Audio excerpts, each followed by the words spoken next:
So first question we have is from Chef Hazmat. Chef says, with the debacle from Streamlabs, how easy is it to switch to OBS? It is very easy to switch to OBS. Streamlabs OBS is actually based off OBS, right? So you're going to see a lot of familiarities with using like regular OBS. And the good thing about OBS is that it's actually like easier on your CPU as well. Streamlabs OBS gets a lot of criticism for basically clogging up your CPU. OBS with Streamlabs, I believe you can export your scenes and just import them right into OBS, so you don't have to like start completely from scratch.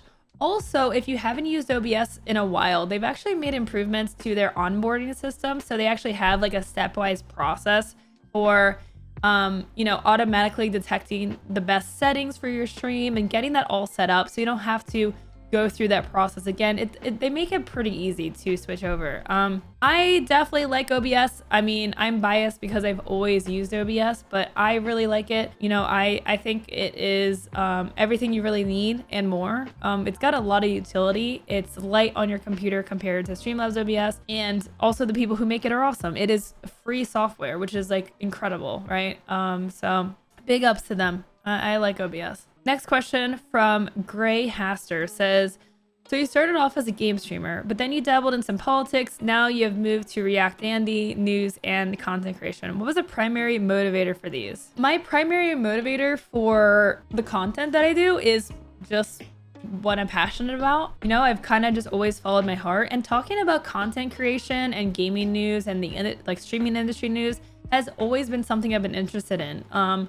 You may not know this, but I started Streamer Square before I started streaming, because when I was trying to figure out how to start streaming, there wasn't like a central place to learn all of that. So I was like, okay, well, I will build the site that does the thing, right? So yeah, I've just always kind of followed what I'm passionate about. With talking about politics, I mean, that kind of just came up in 2020 because it was impossible to avoid, with what was happening in the US. And, it wasn't really something that I was like doing like professionally or any sort of structure, or I didn't have any intention to go into politics. It just really was driven by what I'm passionate about, what I really wanted to talk about at the time. And that's always what my just chatting portion has been. Now it's a bit more structured with doing news and stuff like that and having like 3 days a week scheduled out. But, I've just always liked doing this kind of thing. So, the rise of just chatting as a category, like definitely, helped with making that switch. I mean, and also like, it was like my interest in talking about this stuff increased. And I feel like my role in the community increased as being someone that people look to when heavy topics around streaming hit. And also just like my interest in video games has gone down because I've been doing it for 7 years, right? Like I've been playing video games, thousands and thousands of countless hours playing video games. And believe it or not, like it doesn't really, for some people it fades, like that desire to play games fades. So, playing games less has definitely made me more interested in playing games. I'm trying to find that balance. Our next question comes from Aerovin, who says, which works better, heavily animated, lightly animated, or static overlays? I think you're gonna want to lean more towards lightly animated or static overlays. Twitch and the Twitch meta has changed a lot over the years, and there was a point where heavy overlays and scrolling text and a lot of fancy things on the screen was the norm. But now it's kind of going back in terms of like, how busy your overlay is. People actually really like a clean, simple overlay, not too much going on the screen. Definitely not any like a bunch of scrolling text. Oh my gosh, no. Like that stuff is just so distracting. It's so annoying, like Menadre says. It's so annoying. Go for something that's clean. If it is animated, like have the animations make sense and don't just do it just to have, right? The only animation that I have here is this is my alert module. So all of my alerts are centralized to this one location, which actually I think is more of a benefit than a negative thing, right? Like everything that pops up is popping up in this corner. So it all stays in one little spot, and you don't have a million things going on the screen at the same time. I think people really like a more clean overlay. All right, question from Menadre.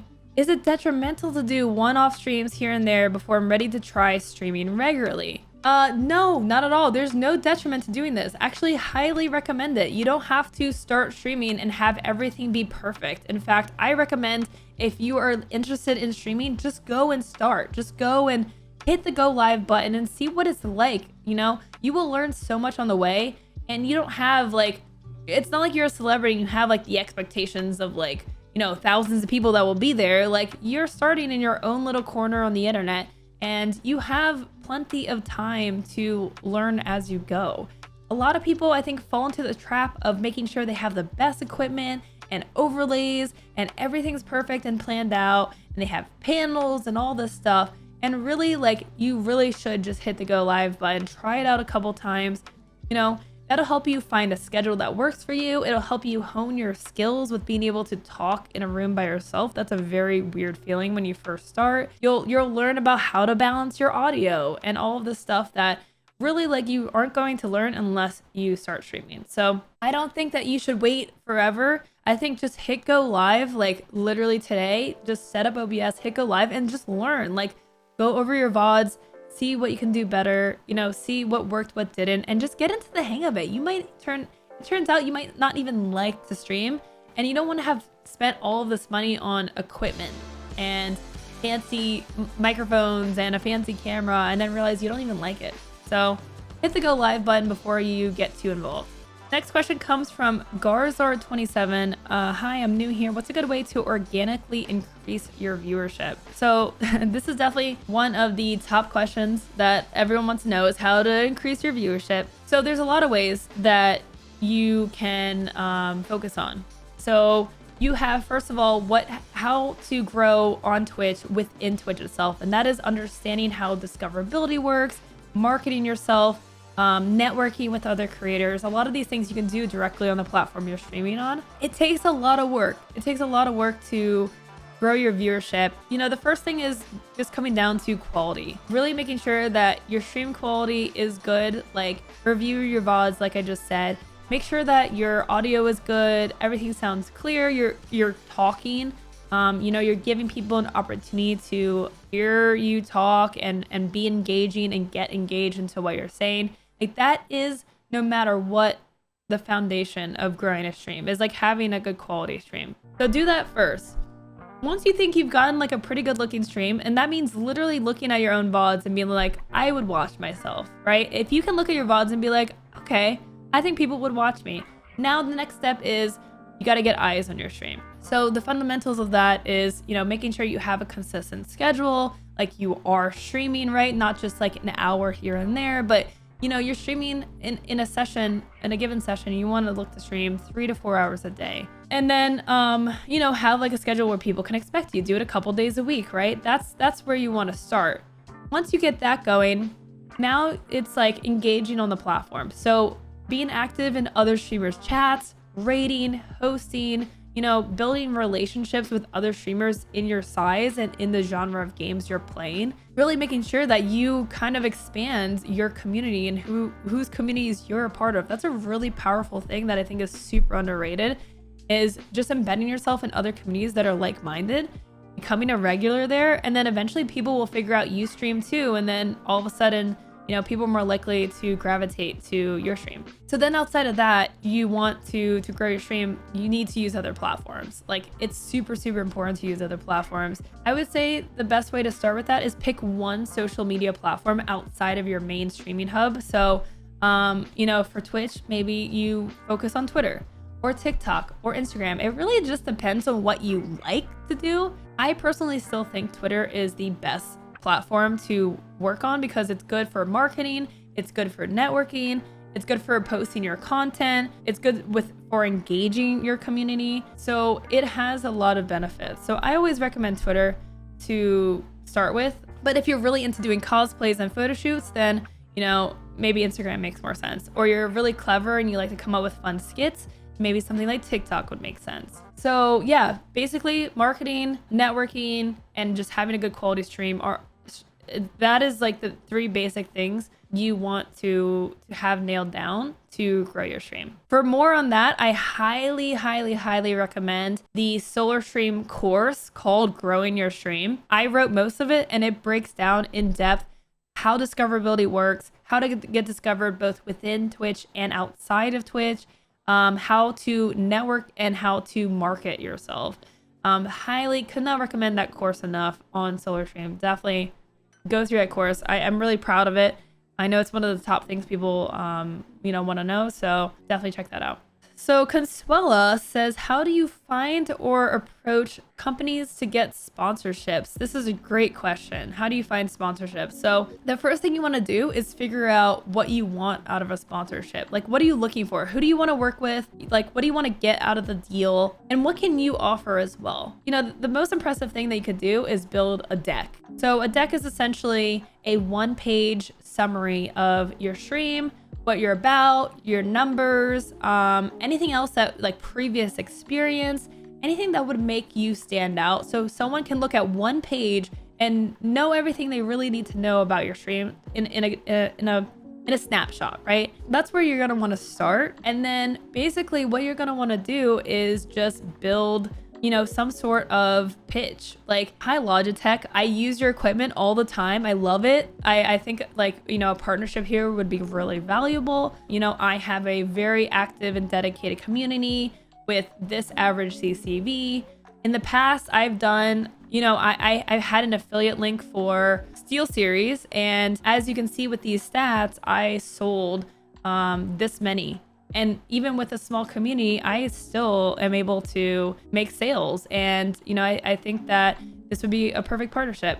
I'm looking for maybe some equipment, maybe a monthly stipend. And in exchange, I will put your logo on my stream, and I will, do a shout out at the beginning and end of each of my streams. Like, this is how much I stream, right? Obviously, like, you're going to want to put this in a way that's succinct and not just this rambling that I'm doing. But you just really have to be direct, not just be like, hey, Logitech, sponsor me, please. Like, be professional about it. And that's really going to go a long way. Even if they aren't interested at the time, like, you'll remain in their contacts. And, it's just like a great way to make a good impression. Like, say what you want from them, say what you will give them in return. And then from there, a conversation can happen. But if you don't know the person you're reaching out to, you're doing a cold email and you're just like, hey, I like Logitech, let's do a sponsor.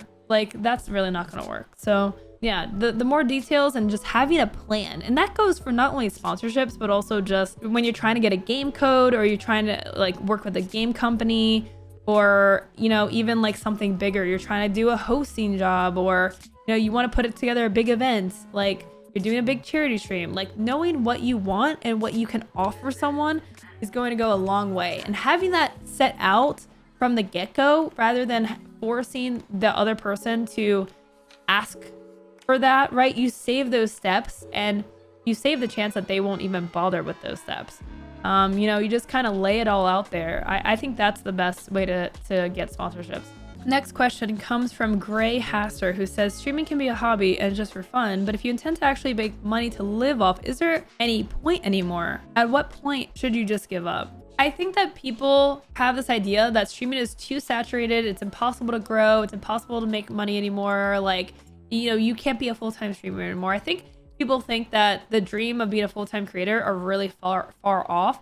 And while it is a long journey to get there, it is totally possible to still be a full-time streamer or a full-time creator. Like, there is so much room for everyone to exist creating content in this space. And the best way that I like to think about it is like this. Every person is a consumer of content. Every single person is a consumer of content, but not everyone is a creator. So there is an infinite audience of people who are looking for things, and there's so many people that have so many different interests.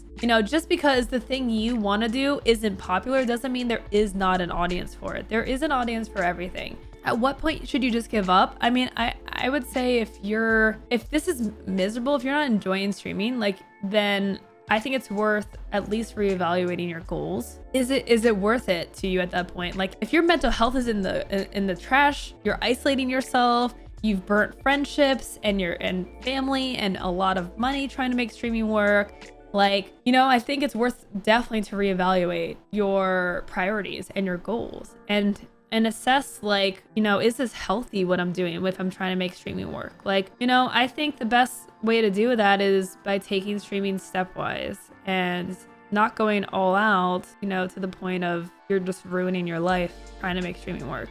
Because then what is the point?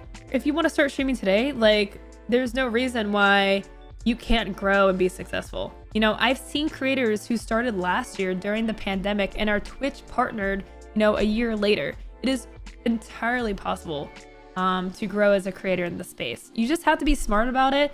And, you know, that's why I like educating creators. It's like, if you're here right now, you're already a leap ahead of so many people.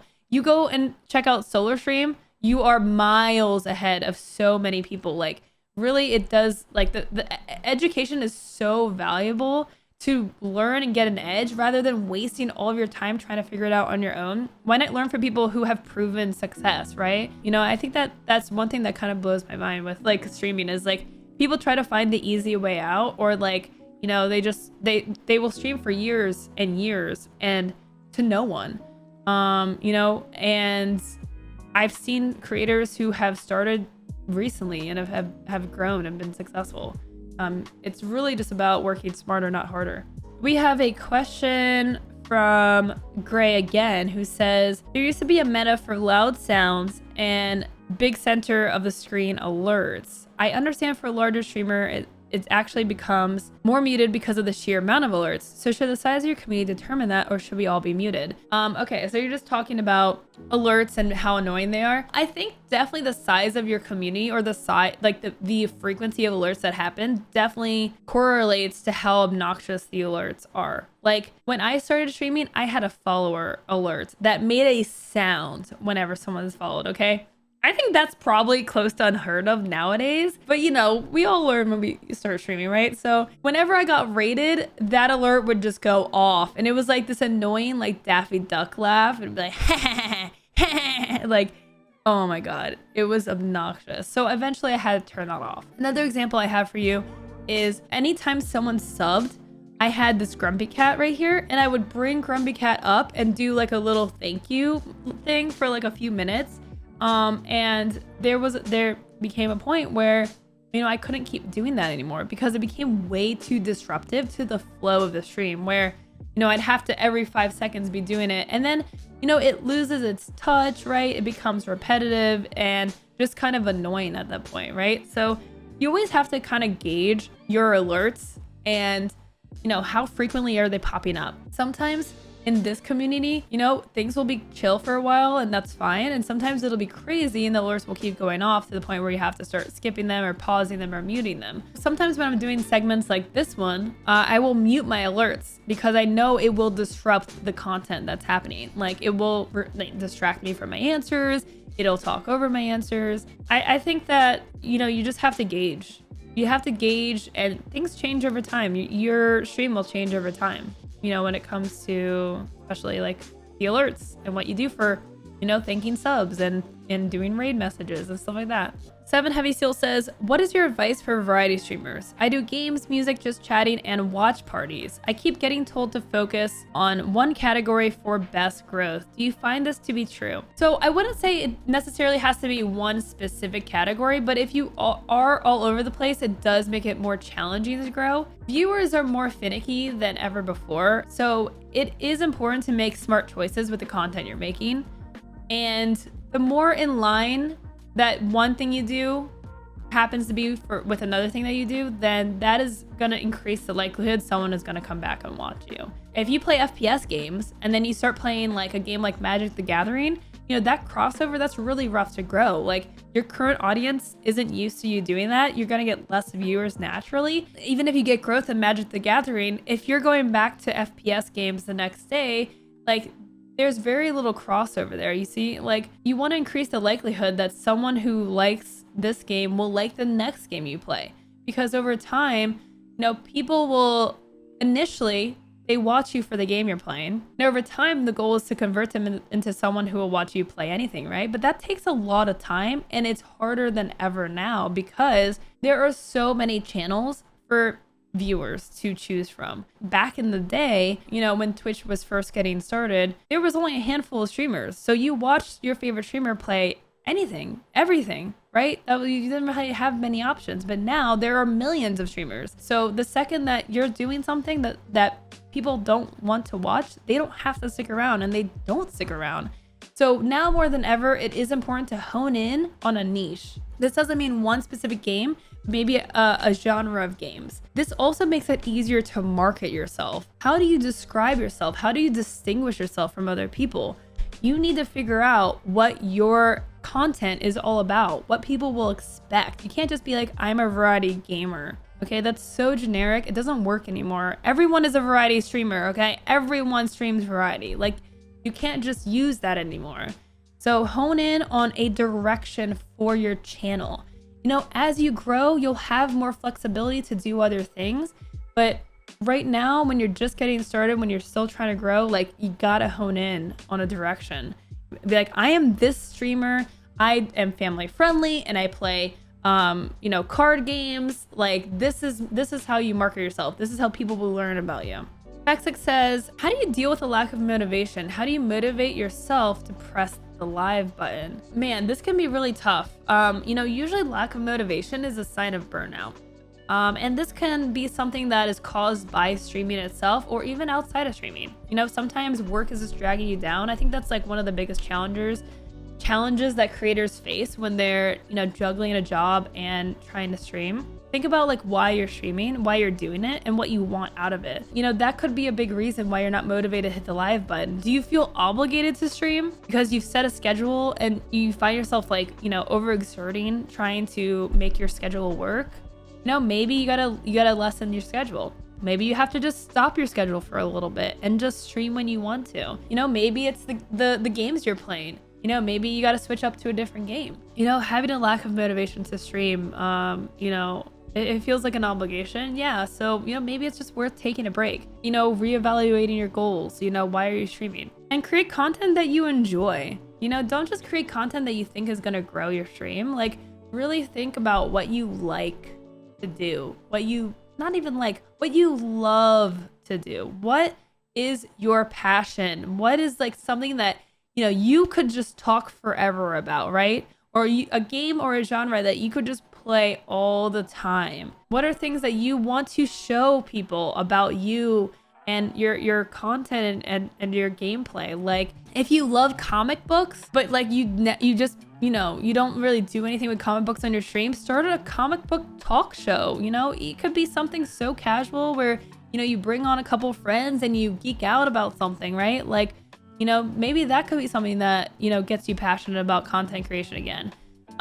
Switch up to a new game, like I mentioned, or, start playing games with friends. That can be a great way to, get you excited about streaming, is just having a good time with friends, kicking back a little bit. Like, don't be afraid to switch it up for the sake of your mental health. Playing something you really love and getting less viewers is almost always better than playing something that you don't want to play. You're dreading going live. Your creative process just burns away. Sometimes you gotta take the hit in viewership for a little bit just to, get excited about streaming again and get that fire ignited.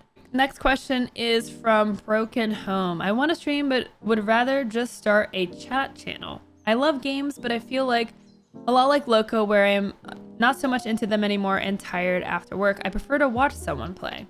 Any advice on how to start a just chatting stream? Starting a just chatting stream from nothing can definitely be a challenge because you have no one to talk with, right?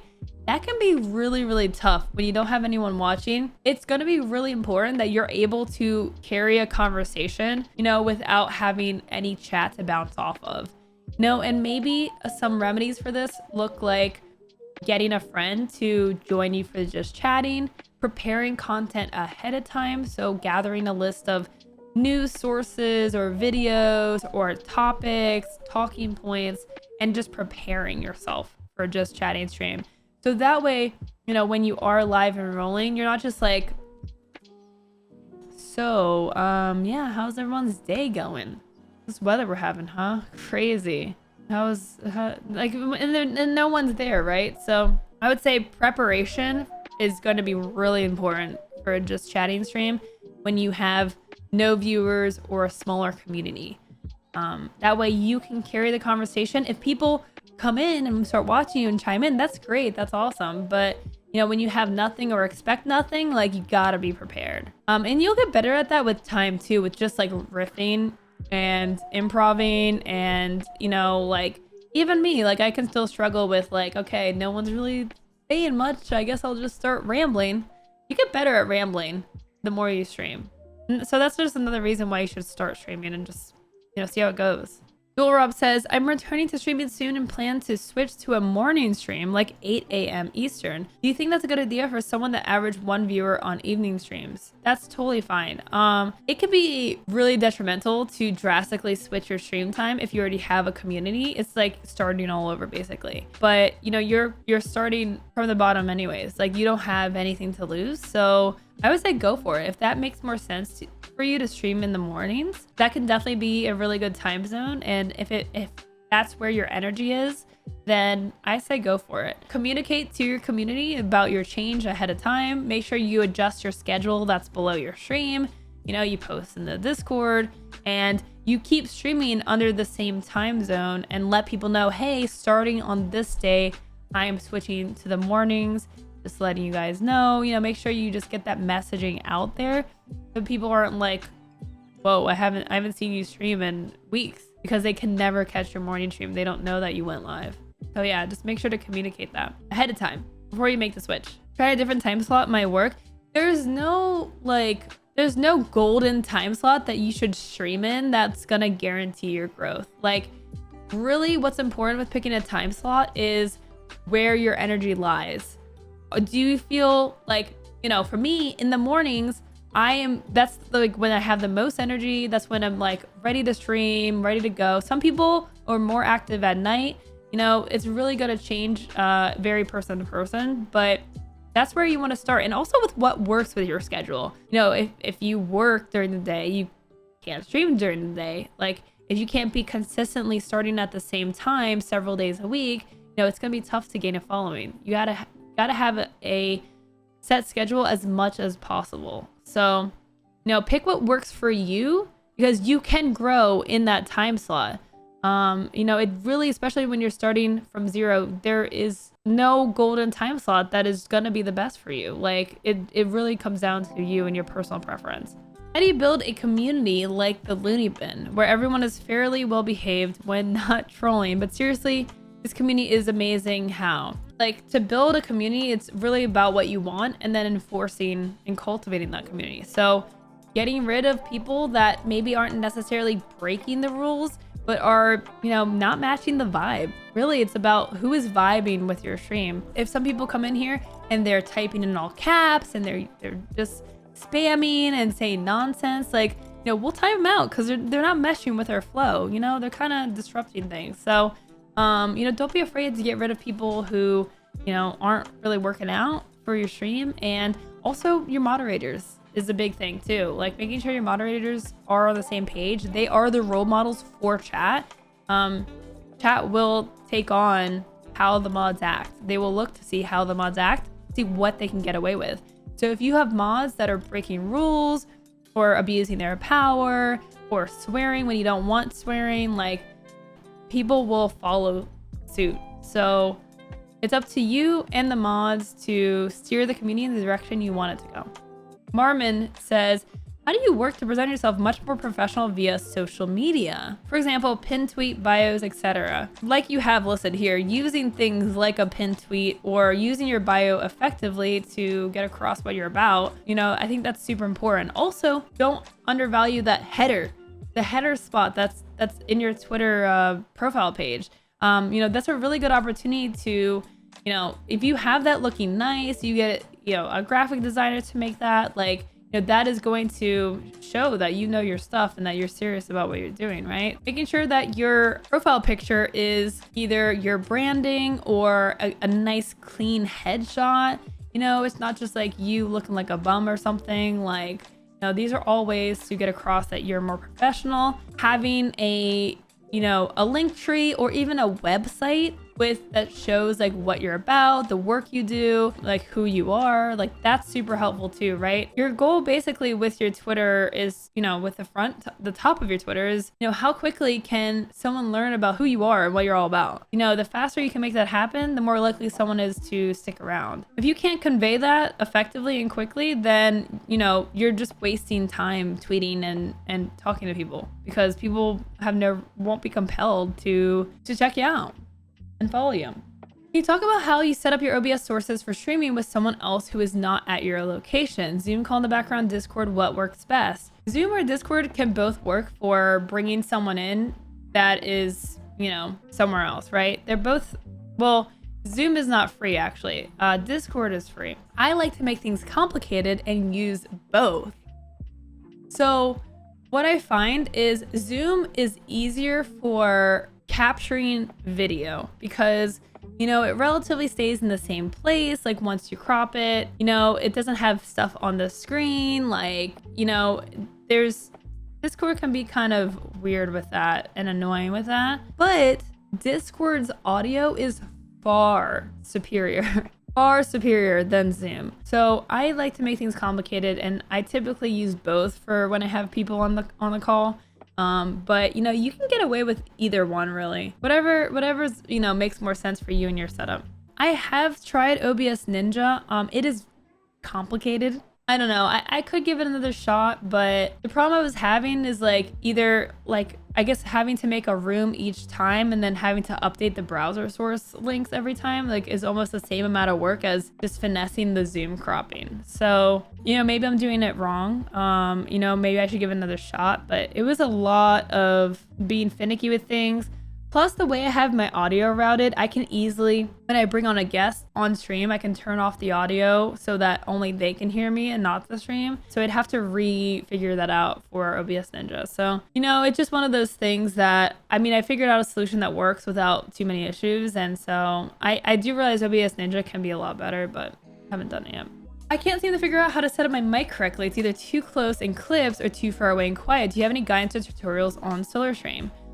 We do have some guidance on SolarStream's Nerdy about setting up your microphone. What seems to be the problem is the settings you have to adjust the microphone. So I don't know if you're using a mixer or you're using OBS. That to me seems like what your main problem is that your noise gate might be too high, so that when, you know, you're further away, it starts to clip out. But if it's too close, then that's an issue with your compression, where your mic doesn't have like a max value, right? Like with compression, you set a max value that's lower so that, you know, it's not hitting the roof of, you know, maximizing and blasting people's eardrums. So those two things sound like what needs to be adjusted from your setup. I would look into what you have for those right now and tweak those settings a bit.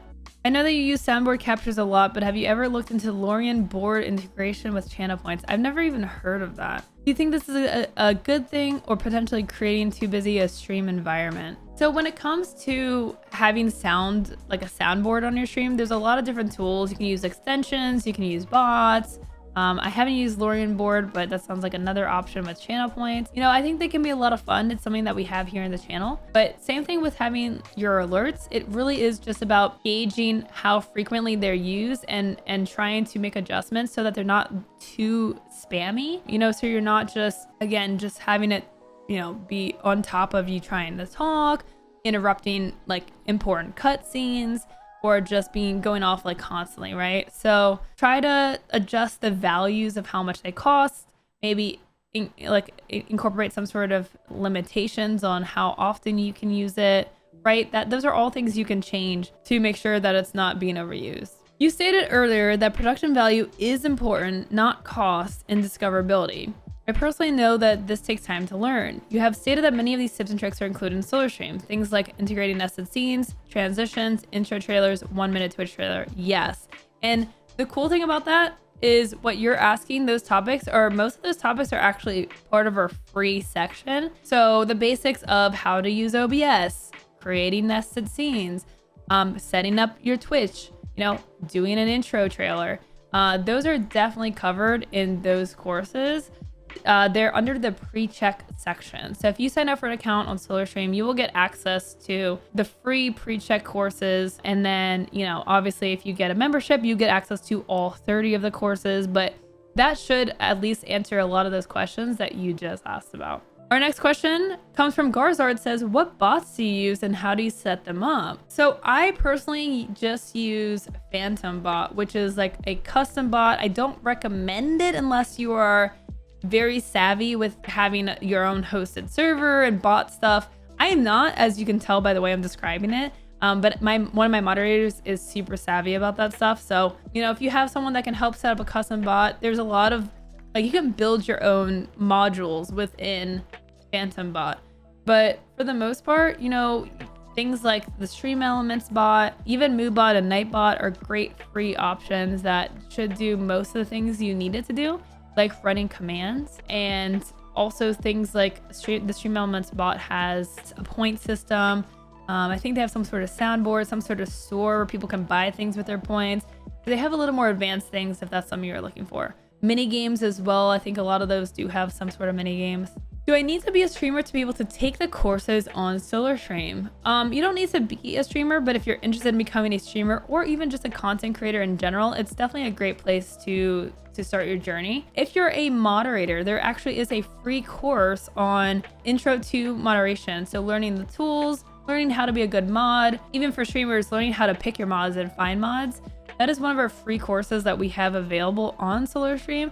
So if you're a moderator and you're looking to just learn how to be a better mod, then definitely check out our free moderation course that we have on SolarStream. I am a new streamer. Is there any courses dealing with trolls, etc.?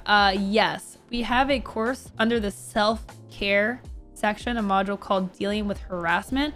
We're actually going to be expanding on that course here in the next month. Definitely check that out. We got something there already for dealing with harassment. And also the moderation course will help you with that as well. So check those out on SolarStream. So Rix asks, what are some of your pre-live rituals? Like, what are some things you do before every stream to prepare? My pre-stream ritual is, so Mondays is the day that I do the news. So in the mornings when I wake up, I am gathering news. I'm checking Twitter. I'm checking my email. I'm checking Google News to see if there's anything related to streaming, gaming, or anything like that that I need to talk about today. Sometimes some of those segments require even more research than that. It requires piecing things together, especially when something big is going on. I have to, you know, find tweets and piece together information. And then, you know, about 45 minutes before my stream starts is usually when I eat food or when I make my food and eat it. I usually am like watching, like lurking and watching a stream or something when I do that. And then I, you know, check in with the mods. I go live at about 10, and then during that time is, you know, usually when I'm trying to get better at getting ready earlier than this, but I am fixing my hair, I'm making coffee, I'm getting dressed, picking out what I'm gonna wear, getting the lights on, making sure the dog went outside. Before the stream goes live, I do my title, I do my tags. I used to do like vocal warm-ups, and I should still do that, but I have been slacking on those. But I used to do vocal warm-ups during my warm-up. That's a lot of things, yeah. Where does one draw the line between not getting paid to review a product and getting paid to create content for a product? And I mean, because I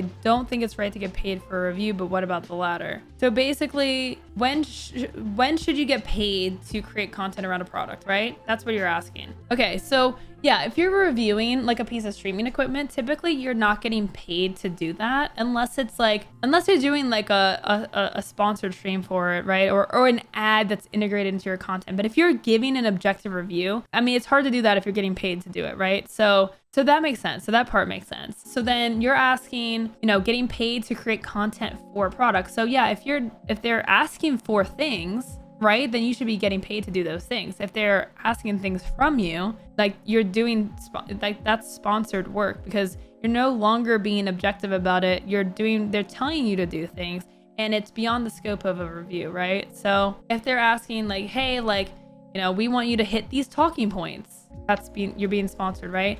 Hey, we want you to highlight this thing. We want you to do a piece of content that revolves around this specific thing, right? They should be contracting you to do that work and paying you to do that work. I don't see a world in which you should do that for free. If they sent you a free product, usually what happens is you do a review. Some people make sure that they buy their products so that they can be as objective as possible. I think that getting a free product to review is okay. You know, so long as you feel comfortable remaining objective. But beyond that, anything else, anything more that they're asking for, you should definitely be paid for. That's the distinction I was missing. Thank you. Haha, glad to help. All right, so if there's no more questions, that wraps up our streaming AMA. We will be doing more of these in the future, and we'll be cutting that and putting that on YouTube and TikTok. So definitely follow my YouTube and my TikTok if you guys would like to, you know, get the TLDR on streaming advice and streaming news and stuff like that.